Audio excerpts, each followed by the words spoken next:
Telugu Desam party అధ్యక్ష 42 సంవత్సరాలు పూర్తయింది.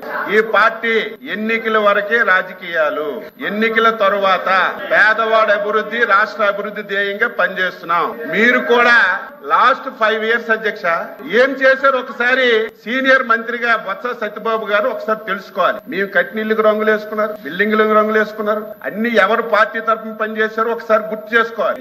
మళ్ళీ చెప్తున్నాం ఈ ప్రభుత్వానికి శాసన మండలి ద్వారా మీ ద్వారా ప్రజలకు తెలియజేస్తున్నాం. ఈ పార్టీకి, ఈ ఎన్డీఏ ప్రభుత్వానికి రంగు లేదు, రుచి లేదు, వాసన లేదు, ధనవంతులు లేడు.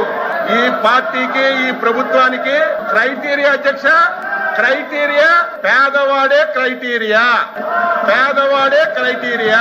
రాజకీయ పార్టీలతో సంబంధం లేదు, కులాలతో సంబంధం లేదు, మతాలతో సంబంధం లేదు. అర్హత కలిగిన ప్రతి ఒక్కరికి అన్ని పథకాలు ఇస్తాం. మీరు కూడా అర్హత కలిగిన వారికి ఏవైనా పథకాలు అందకపోతే ప్రభుత్వం దృష్టికి తండి చేస్తాం తప్ప ఏదో గత 5 సంవత్సరాలు ఊచ కోత ఈ రాష్ట్రంలో జరిగింది. ఎవరికైనా మాట్లాడే స్వేచ్ఛ ఉందా? నవ్వే స్వేచ్ఛ ఉందా? తిరిగే స్వేచ్ఛ ఉందా? ఈ ప్రభుత్వం చేసిన తప్పులు ప్రశ్నించే స్వేచ్ఛ ఉందా?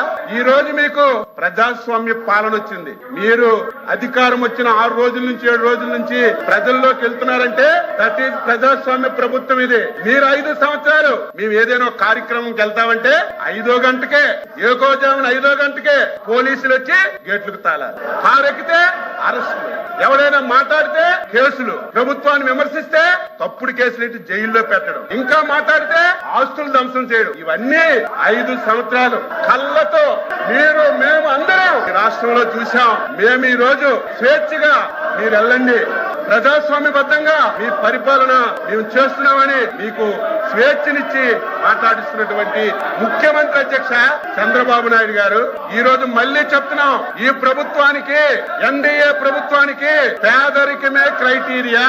ఎవడు పేదవాడున్నా, ఏ పార్టీ ఉన్నా తప్పనిసరిగా ప్రభుత్వం నుంచి అన్ని విధాల సహాయం అందిస్తామని మళ్ళీ ఈ సభ ద్వారా రాష్ట్ర ప్రజలకు తెలియజేస్తున్నాను.